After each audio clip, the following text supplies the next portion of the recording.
This video is going to give 3 reasons in 5 minutes for why Christians should believe in divine simplicity. If you want a longer case, see this video, which I'll link to in the video description. Going to talk fast here. Number 1, divine simplicity is foundational to a biblical doctrine of God. So in the Bible, God is portrayed as supreme and unrivaled and transcendent. You think of God revealing his name to Moses as I am who I am, or the Apostle Paul saying that all things are from and through and to God.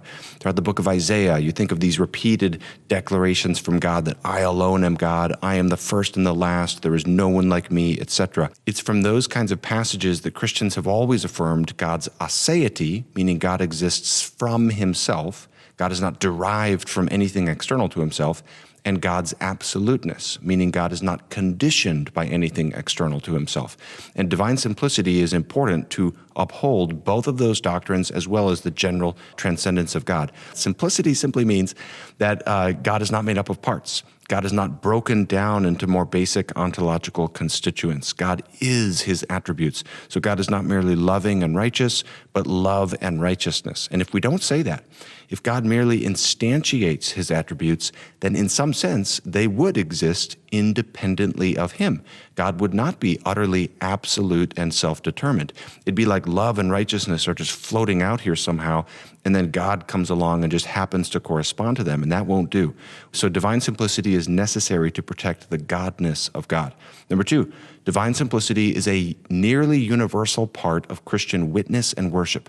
Basically, among all Christians at all times, the great historical theologian Richard Mueller calls divine simplicity one of the normative assumptions of theology, basically in every era of church history. It's a kind of consensus doctrine, and not merely so as a philosophical appendage, but as a vital part of the witness of the church and the worship of the church.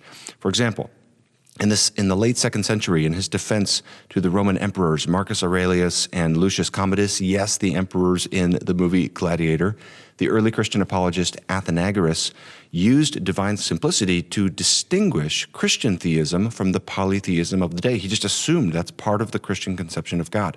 Later, among the church fathers, divine simplicity was everywhere put to use to ground Trinitarianism as monotheistic. More on that in a moment. In the medieval era, divine simplicity was the first thing that Thomas Aquinas sought to establish about God after proving that he exists in the Summa Theologica. In Bonaventure's mystical theology, divine simplicity was so important for establishing that God can communicate with creatures. You know, a lot of modern theologians seem to have this idea that divine simplicity is a kind of static doctrine, slicing God off from meaningful relationship to creatures. But pre-modern theologians had the exact opposite instinct. Sum it up like this: Herman Bavinck, the great Reformed theologian, basically said Christian theology has always been conscious of its calling to teach God's simplicity. This is simply how we've always worshiped God. Reason number 3, divine simplicity establishes the Trinity as monotheistic, meaning we believe in one God. This is one of the great challenges against us. If we believe in the Trinity, that there are 3 persons in the Godhead, how can we still believe in only one God?